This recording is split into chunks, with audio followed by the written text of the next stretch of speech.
Hola, ¿qué tal? Espero que se encuentren bien. En este caso, bueno, yo les quería hacer este pequeño videito para trabajar este tema. Me pareció que habíamos tenido una clase intensa, la última, y volver a tener una clase con esas características podía terminar siendo abrumador, cansador para ustedes y me parecía que esta era una buena ocasión, es una buena ocasión para trabajar algunos temas y retomarlos, por supuesto, en la clase presencial del martes que viene. Así que no me voy a extender demasiado. Mi idea es trabajar un poco lo que fueron los gobiernos de Perón en esta clase, en este videíto corto, e inducirlos a la lectura del texto que tienen de Juan Carlos Torre, por supuesto también de James. A mí me parece que son dos lecturas fundamentales que hay que dar, de hecho para nosotros son fundamentales en el programa. Teníamos otra más que era totalmente importante y que bueno, por distintas razones decidimos sacarla el año que pasó. Eh, no, la sacamos este año, ¿no? El que pasó, que era la de Juan Carlos Torre también, en este mismo libro, y Elisa Pastoriza, que se llama La democratización del bienestar, pero bueno, es un poco una... eh, es un análisis profundo de lo que implicó el peronismo en el mundo de los trabajadores, ¿sí? En términos muy empíricos, es un estudio, un análisis académico, estrictamente de lo que significó, es un análisis histórico. Y bueno, en parte no lo vamos a poder abordar con la profundidad que sí se ve en ese texto. Es un texto que está cargado dentro de ese libro que ustedes pueden descargar ahí, de la Nueva Historia Argentina, en ese tomo específicamente, y que si alguien necesita preparar este tema, puede ir a leerlo, ¿sí? En la clase pasada les había hablado un poquito no, habíamos trabajado estrictamente lo que fue el transcurso de ese Perón oficial, de aquel Perón que tuvo alguna participación en el golpe del 30, al Perón que tiene un rol relevante en el golpe del 43 y en donde construye su figura política estrictamente con todas sus características políticas, ¿sí? Habíamos analizado ahí incluso su trayectoria, que dónde él se veía más beneficiado y dónde no. Y en ese sentido, a mí me pareció fundamental recurrir a la primera, digo, ir directamente hacia la primera elección donde Perón vence a una coalición que es la Unión Democrática. Esa Unión Democrática está conformada por una serie de partidos de muy distinta índole, pero que tiene una razón. La pregunta allí es ¿por qué todos estos partidos de distinta índole? Digo, ¿por qué sectores del Partido Conservador, de los partidos conservadores más tradicionales de la Argentina, algunos sectores del radicalismo, el Partido Comunista, el Partido Socialista, están agrupados en una misma coalición, eh, van bajo una fórmula única, o al menos prometen adherir a esta fórmula única que es la de Tamborini, ¿sí? Este candidato es Tamborini y Mosca. Eh, la pregunta allí es ¿por qué? Bueno, evidentemente hay una lectura de que este Perón es una encarnación local del fascismo. Hay un Perón fascista, evidentemente, para estas personas. Y por supuesto, un mundo en el cual el fascismo y el partido nazi eh, habían comenzado a ser analizados en los términos en los que los conocemos actualmente, y donde yo les había dicho, eh, para los 30 el fascismo como proyecto de país constituyó una vía alternativa para muchos sectores de la derecha en la Argentina y para muchos sectores del ejército. Bueno, evidentemente el fascismo y el partido nazi, terminada la Segunda Guerra Mundial, comienzan a ser analizados como procesos devastadores y a ser analizados en sus términos reales, en los términos en los que eventualmente el fascismo y el nazismo ocurrieron. ¿Sí? Digo, son procesos que van a comenzar a ser estudiados, revisitados y que las distintas fuerzas políticas del mundo empiezan a reconocerlo como una vía peligrosa.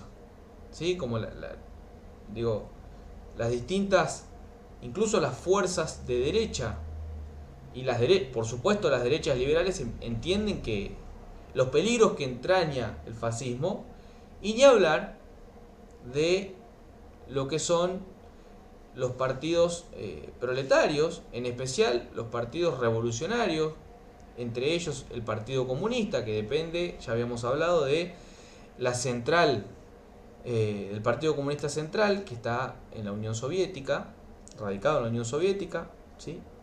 Y que tuvo un conjunto de idas y vueltas allí. Esto es interesante mencionarlo, porque en algún momento Stalin tuvo un acuerdo con Hitler y los partidos comunistas no tuvieron, los partidos comunistas en el mundo tuvieron que adecuarse un poco a lo que fue esa lógica de la Unión Soviética, o sea, con un tratado de amistad de por medio entre Stalin y Hitler, un pacto de no agresión, algo así.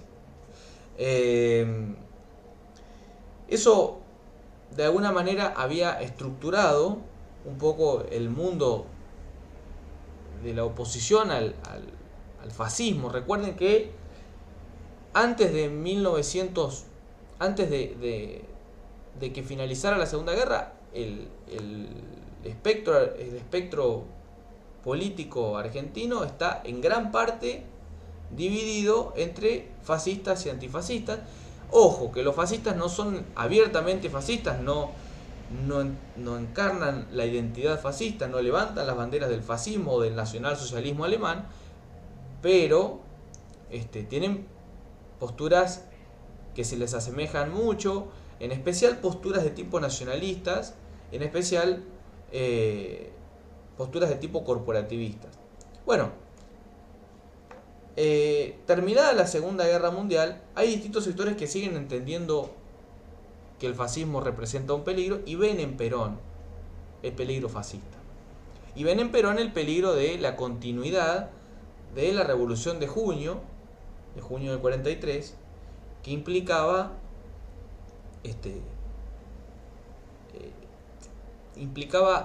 seguir en la lógica conservadora, decían estos sectores, en la lógica incluso católica, reaccionaria, que había tenido esta Revolución de Junio, que había tenido distintas características, incluso algunas muy contradictorias. La Unión Democrática entonces representa en ese momento toda una coalición de sectores totalmente opuestos, donde estos sectores se miran de costado y no entienden demasiado qué hacen trabajando juntos, aunque no necesariamente trabajan juntos, pero sí van bajo una misma fórmula, contra un Perón que está construyendo su partido y está construyendo su fuerza política. Un Perón salido de la isla Martín García, en la cual había estado preso, ¿sí? Donde empieza como civil, yo les había dicho, post 17 de octubre, como civil a construir el partido político en el cual enmarcar sus pretensiones y enmarcar ese movimiento que había tomado forma o estaba tomando forma desde el 17 de octubre. ¿Sí? Un movimiento de trabajadores que al parecer necesitaba una expresión política partidaria, ¿no? Que todavía no la tenía como tal. Entonces, Perón va a trabajar y en un primer momento, digo, sus principales aliados son lo que se llama la vieja guardia sindical.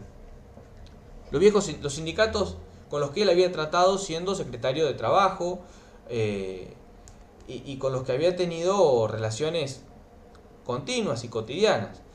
Esos sindicalistas son los primeros que van a apoyar a Perón y que eran un poco las caras visibles del viejo partido laborista, ¿sí? Partido de época, eh, conformado en ese momento por los sectores sindicales. Eh, y también, ¿sí?, va a estar eh, apoyado por un desprendimiento de la UCR, que es la famosa UCR Frente Renovador. Estos dos, estos dos espacios políticos y sectores dirigenciales en los que Perón se apoya le van a servir a él como el elemento para darle forma política, ¿sí?, forma partidaria más que forma política, a sus pretensiones y a este movimiento que yo les digo que estaba gestando, que parecía ser un movimiento entre el líder y las masas. Evidentemente, una vez que ganas esas elecciones, no por un número muy abultado, aunque sí tiene más del 50% de los votos, si no estoy confundido, pero bueno, la Unión Democrática cosecha votos, creo que hay no más de 300.000 sufragios de diferencia, y aunque incluso los principales diarios se resisten a ver a Perón como el triunfador, Perón triunfa. Pero en el medio pasan algunas cuestiones importantes. En un primer lugar, digo, antes de que Perón sea elegido, en un primer lugar sucede que Farrell, el presidente de facto, firma el decreto de firma como decreto aquellas se quiere decir prerrogativas y aquellos derechos que Perón había elaborado siendo secretario de Trabajo, entre ellos el aguinaldo, las vacaciones pagas, las 8 horas de trabajo,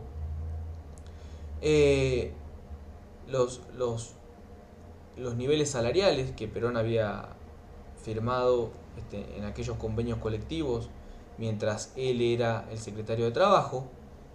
Lo que se puede ver es que hay allí una reafirmación de todos esos logros que había establecido Perón en diálogo con los viejos sindicatos y con los sectores obreros. Y en parte la oposición lo ve como la catapulta, ¿sí?, de Perón hacia la presidencia. Evidentemente con estas disposiciones, Perón iba a ser realmente el candidato de las masas trabajadoras. Bueno, allí entonces hay toda una discusión, hay un montón de empresarios, de comerciantes, de sectores de clase media inclusive, no piensen en grandes empresarios, que entienden que esto es anticonstitucional, que se resisten a eso, y enseguida entonces se entabla, se establece el movimiento trabajador nuevamente como el movimiento que responde a los avatares, a los discursos peronistas y que tiene un enlace directo entonces con el líder. En ese momento, ¿sí?, los trabajadores inician algo así como una ocupación masiva. Ustedes lo van a ver ahí en el texto, hay una ocupación masiva de comercios, de empresas, de industrias, de distintos elementos, de aquellos que no estaban respetando los niveles salariales, o el aguinaldo, o las vacaciones pagas, o algo de lo que se hubiera firmado en esa batería de derechos. Lo que está claro es que a partir de allí Perón establece un discurso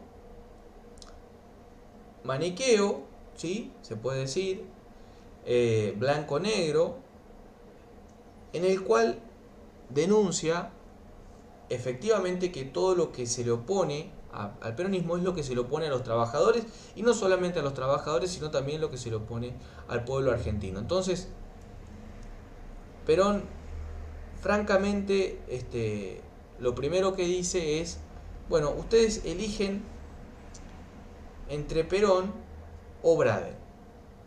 Braden o Perón. Esa es la consigna con la que Perón despunta, o la consigna política con la que él realiza su campaña hasta, hasta que gana en 1946. Braden era el embajador norteamericano, estadounidense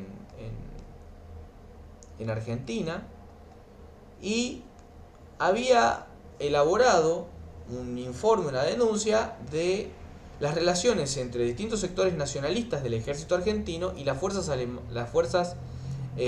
armadas alemanas, ¿sí? Y nazis, específicamente las fuerzas armadas alemanas nazis.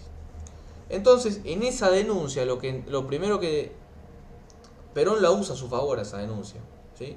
Porque él es también parte de esos sectores denunciados, la usa a favor, y lo que erige como consigna política es, bueno, hay un discurso extranjero que está queriendo convencer a las masas en la Argentina y que va a propiciar, por supuesto, una nueva forma de colonialismo. Entonces es Braden o Perón, es el antipueblo, el extranjero intentando dominar, o el líder de las masas, el líder carismático. Esa es la consigna política, ese es el discurso primero. Es el pueblo argentino reunido con el líder, o es esta fuerza conspirativa extranjera que intenta socavar las bases del pueblo y recluir al pueblo argentino nuevamente en un sector dominado. Esa es la consigna, ¿sí? Perón gana, y este discurso se establece rápidamente. El pueblo trabajador argentino, los distintos sectores trabajadores se agolpan en las puertas del movimiento peronista. Hay distintas, yo les había hablado que hay distintas interpretaciones sobre esto. Hay sectores que dicen que estas eran masas en disponibilidad. Está Gino Germani, ¿sí? Que va a llegar más tarde, que va a hablar de, bueno, un Perón como un líder carismático que se apropia, aparentemente así, una interpretación rápida de un Perón que se apropia de masas que no tenían vinculación con los partidos obreros, con el PC, con el PS. Hay toda una parte de la historiografía que va a decir, no, miren, el Partido Socialista y el Partido Comunista tenían un accionario importantísimo y un reclutamiento y una prevalencia en el mundo de los trabajadores que no hay que menospreciar. Bueno, evidentemente no se puede menospreciar el mundo sindical, el mundo de los trabajadores, las organizaciones obreras pre-peronistas, pero sí hay que decir que el peronismo se instala por sobre todas ellas, hegemoniza, es un movimiento que se vuelve hegemónico dentro del mundo de los trabajadores, y entonces hay allí toda una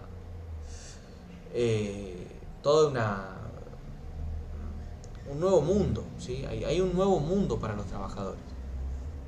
Esto espero que quede claro. Entonces, rápidamente ese frente que Perón había armado con los líderes del Partido Laborista es desarmado. En 1947 aparecen un grupo de trabajadores y de trabajadores, algunos, digo, de lo que eran muchos de ellos segundas líneas en el movimiento sindical, y también algunos sindicalistas importantes, a llevar una consigna, a llevarle a Perón una consigna de construir el partido peronista. El partido tenía que tener el nombre de Perón. Bueno, por supuesto, una propuesta fraguada, antes hablada, conversada, rosqueada, incluso por el propio Perón.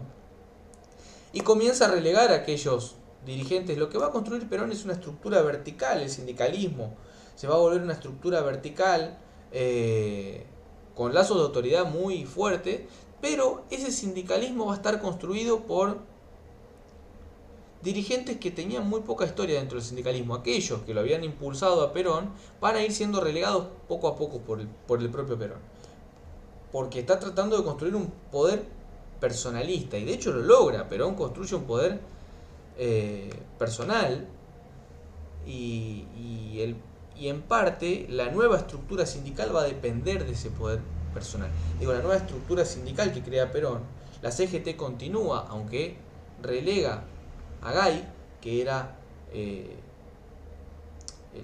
sindicalista, uno de los sindicalistas más importantes, que lo había acompañado, bueno, lo va a relegar, le va a instalar toda una campaña mediática en su contra, y poco a poco va a construir esta estructura sindical. ¿Sí? La estructura sindical va a ser quizá la estructura más importante por la que va a circular, a grosso modo, van a circular las lógicas democráticas en la Argentina. Digo, muchas de las discusiones se dan allí, muchas de las negociaciones, el sindicato todo se vuelve un mediador, antes que ser un organismo de lucha. ¿Se acuerdan que cuando hablamos del preperonismo, el sindicato era más bien un organismo de lucha que un organismo mediador entre el Estado y los trabajadores? ¿Sí? Era una organización de trabajadores en lucha. En lucha, bueno, en este caso, el sindicato va a ser un mediador dentro de esa estructura vertical que tiene en su vértice a Perón. ¿Sí? Por supuesto, a los líderes al líder de la CGT, a quien tuviera el rol de secretario general de la CGT, pero fundamentalmente a Perón. Y es Perón entonces el que va a establecer el diálogo con este mundo sindical. Hay toda una estructura, si quieren ustedes, corporativa. El sindicato está muy relacionado con esa estructura corporativa que a Perón le llamaba tanto la atención del fascismo. El sindicato tiene esa estructura corporativa en parte, ¿sí? Una estructura autoritaria con estamentos fijos, y donde la discusión tiene límites muy claros, donde el conflicto tiene límites muy claros, pero lo que hay que tener en cuenta aquí es que durante la primera presidencia del peronismo existe efectivamente un proceso que podemos denominar la democratización del bienestar, que es el título del capítulo que yo les hablaba de Torre y Pastoriza, que tiene que ver, a grosso modo, o en un primer momento, con el acceso, la reivindicación de aquellos sectores trabajadores, dice Torre, que habían sido descamisados, eran los descamisados, muchos de ellos también denominados los cabecitas negras, en el 17 de octubre, y van a pasar a ser los trabajadores, ¿sí? Una reivindicación, una dignificación de los trabajadores en la estructura social argentina. El ingreso de esos trabajadores ciertamente a muchos de los patrones de consumo que habían tenido o que estaban monopolizados por las clases medias y medias altas en la Argentina, medias en general. Es decir, el ingreso del sector de los trabajadores al mundo de las clases medias, y la posibilidad latente, ¿sí? La posibilidad trascendental de la movilidad de ascenso social. ¿Se acuerdan que habíamos hablado de que esto diferencia a la Argentina la posibilidad real del ascenso social? Es una característica que diferencia a la Argentina de todo el resto de Latinoamérica, ¿sí? Me atrevo a decir que de todo el resto de Latinoamérica. Bueno, en este punto entonces los trabajadores van a acceder a ciertos beneficios laborales en materia laboral, pero también de ciertos beneficios materiales y a ciertos bienes de consumo a los cuales no habían tenido acceso previamente, ¿sí? El grueso de los trabajadores es la etapa donde el grueso de los trabajadores accede a bienes, accede a servicios o a lugares como, por ejemplo, estoy imaginando en este momento el teatro, ¿sí? Más tarde el cine. Va a haber toda una prolífera industria del cine peronista específicamente. Es decir, primero y principal, un ingreso de los trabajadores al mundo del ocio, ¿sí? El trabajador ingresando en un nuevo mundo, en un nuevo universo donde el ocio es una posibilidad. Y todos estos elementos que conforman el ocio son una posibilidad. Entrando también, ingresando, digo, los trabajadores ingresando en un universo de consumo cultural masivo. ¿Se entiende esto? Y fundamentalmente teniendo la posibilidad de ingresar a bienes materiales, a bienes de consumo material, una mejor calidad de vida. Cuando nosotros analizamos al peronismo en números, si quieren, evidentemente lo que sucedió, al menos en esa primera etapa del peronismo, hasta el 50, 51, 52, 51, digamos, es una redistribución efectiva del ingreso. ¿Sí?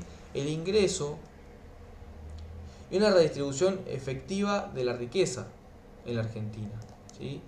Y esto está relacionado con un nuevo formato de Estado que yo les había mencionado y una redefinición de la ciudadanía en términos sociales.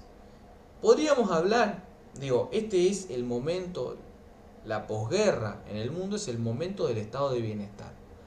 Es muy difícil, porque el estado de bienestar tiene otras características, es muy difícil hablar de estado de bienestar en la Argentina. Pero sí, piensa en un estado mucho más amplio,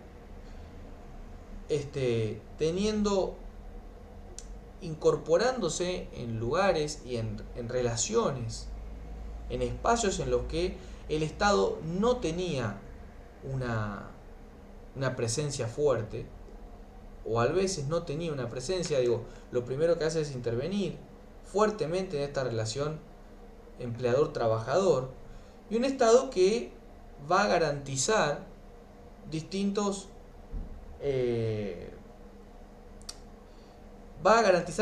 elementos que son fundamentales para la calidad de vida. La vivienda, hay todo un plan de salud ideado al menos en un primer momento por el primer ministro de salud, que es Ramón Carrillo, un plan de salud impresionante, planes de vivienda. Entonces, los elementos básicos para la vida común, para alcanzar un gran nivel de vida, un mejor nivel de vida, no un gran nivel de vida, un mejor nivel de vida, van a pasar a ser parte de la esfera del Estado. El Estado pudiendo dar respuestas a las inequidades sociales. ¿Sí? Ese es el Estado que se permea. No podemos hablar de un estado de bienestar. ¿Sí? Sería un error conceptual decir que es un estado de bienestar, porque el estado de bienestar es una forma de Estado de otro tipo de sociedades, en especial de las sociedades desarrolladas en Europa o más tardíamente en los Estados Unidos. Pero lo que yo estoy planteando aquí es que hay un Estado al cual muchos investigadores le llaman el Estado social, ¿sí? Con gobiernos populares. Veremos la clase que viene a qué hacemos referencia cuando hablamos del populismo, ¿sí? Que es una categoría muy discutida en las ciencias sociales, pero es una categoría que existe y que se aplica eventualmente a este proceso, ¿sí?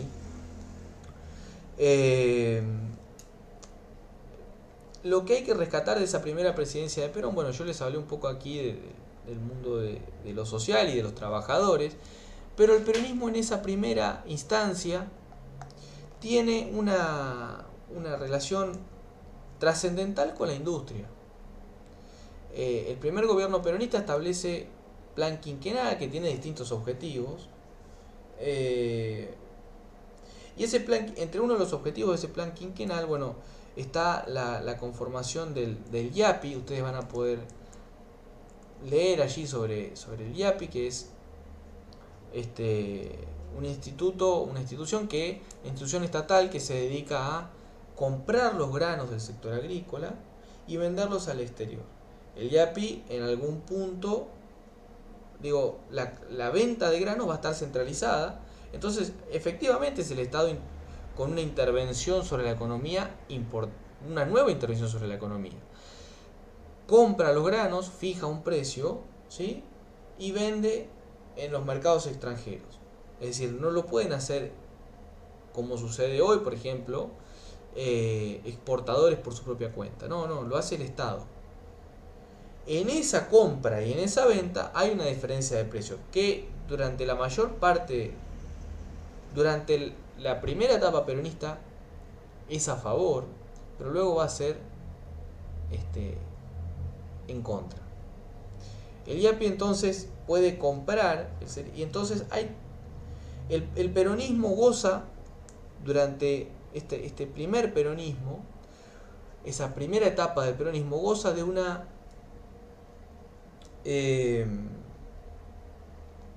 ¿cómo lo puedo decir en términos claros? De una etapa del capitalismo mundial muy favorable, que tiene que ver con un alza de los precios muy alta en, eh, en los productos de materias primas, y que efectivamente el peronismo capitaliza para sí mismo, y hay un fuerte ingreso de divisas, ¿sí? Un fuerte ingreso de, el sector externo en cuanto a exportaciones va a ser muy fuerte, va a ser el fuerte del peronismo en esta época, y es, si se quiere, la piedra angular sobre el que se construye todo ese Estado peronista en la primera presidencia.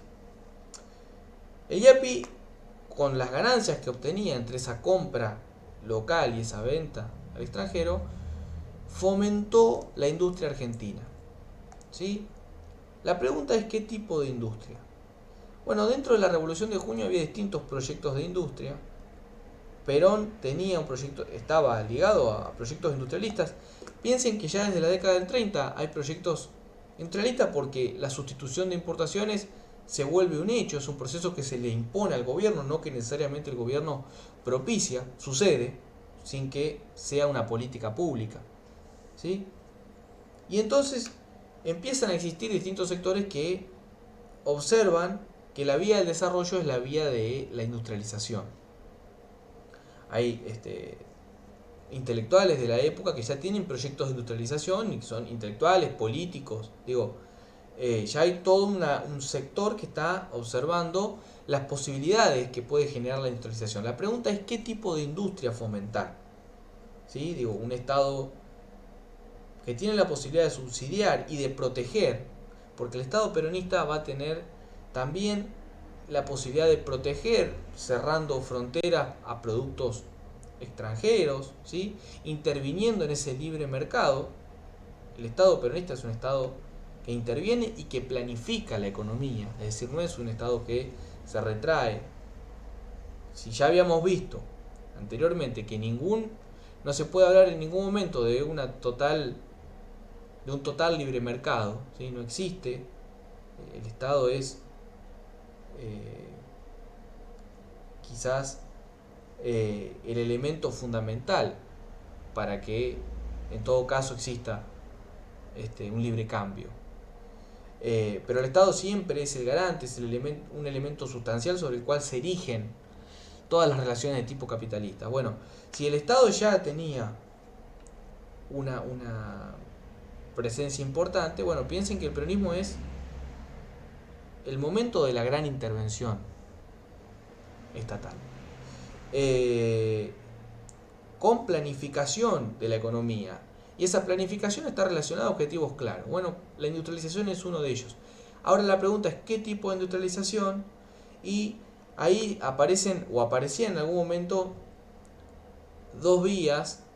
Por supuesto que cuando yo digo esto no me refiero a que efectivamente se toma la decisión por una de las vías, sino que, bueno, termina sucediendo así en los hechos, que es el hecho de que existe la vía de la industrialización pesada, ¿sí?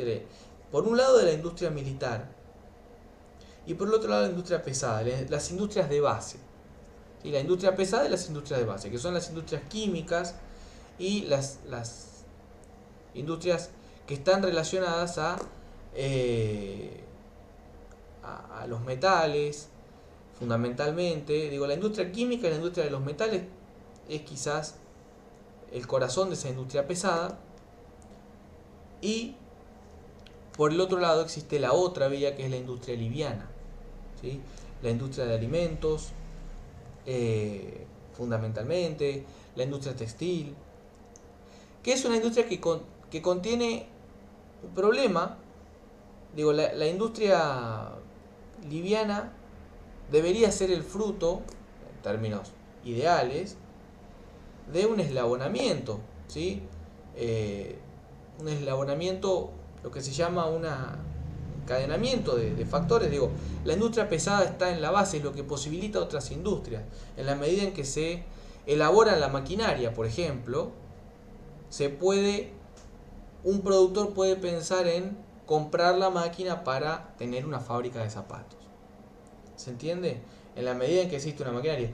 Y puede existir una fábrica de la maquinaria en la medida en que exista alguien que elabore los insumos. Todo lo que tiene que ver con el caucho, lo que tiene que ver con distintos elementos de metal, lo que tiene que ver con distintos elementos que se logran en una industria química, por ejemplo. ¿Sí?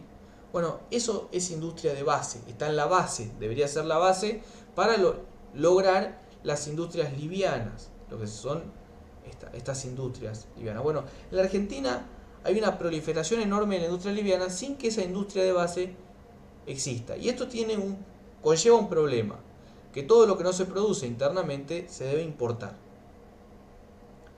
Es decir, durante el peronismo hay un fuerte apoyo a la industria, pero a la industria liviana. Entonces, florece una industria liviana de gran envergadura, quizás la más importante de Latinoamérica. Para la época del peronismo, más importante. En Brasil no existía una industria de este tipo, en México tampoco. Me estoy refiriendo a los países de economía más, de las economías más importantes de la región. Bueno, sin embargo, esta industria liviana conlleva un problema, que es el problema de aumentar las importaciones. Es una industria que está construida ante la ausencia de una industria de base, y que eso va a radicar o va a traer problemas importantes, ¿sí? La industria de base debería ser el motor de toda la industrialización, es el que logra encadenar, o es la base sobre la que el resto de las industrias se puede llegar a construir. Bueno, en la Argentina y en general en los modelos de sustitución por importaciones, esto es en general, aunque Brasil va a ser la excepción más tarde, esto no ocurre. Digo, la industria de base no es una condición sine qua non, sin la cual no puede existir la industria liviana. La industria liviana existe tal como está. ¿Se entiende? Entonces, bueno, allí hay que tener en cuenta, muy en cuenta, que esa industria liviana va a florecer, que el sector obrero va a crecer enormemente, o se le da un impulso a esa industria liviana, y el proyecto peronista es fundamentalmente industrialista, pero de este tipo de industrialización, ¿sí? Bueno, por ahora eso, yo quiero que revisen las características del peronismo, lo vamos a tomar, y para la clase que viene vamos a leer McKinnon y Petrone. Yo les pido que ese texto lo lean con mucha atención, porque es un texto complejo, pero que toma un tema que es central para la materia, que es el populismo. ¿Qué es el populismo? ¿Sí? Los dejo con este videito, les pido que lean, las clases del viernes y esta están asociadas a Torre y a James, y les pido que lean esto. En la clase que viene vamos a tocar el populismo y luego ya nos vamos a meter en los problemas de ese peronismo y en cómo se llega a la revolución libertadora del 55, y vamos a analizar qué viene después de la revolución libertadora del 55, con una serie de un montón de gobiernos democráticos frustrados y una serie de recaídas en gobiernos dictatoriales totalmente importantes. Gracias, nos vemos y que tengan un buen fin de semana.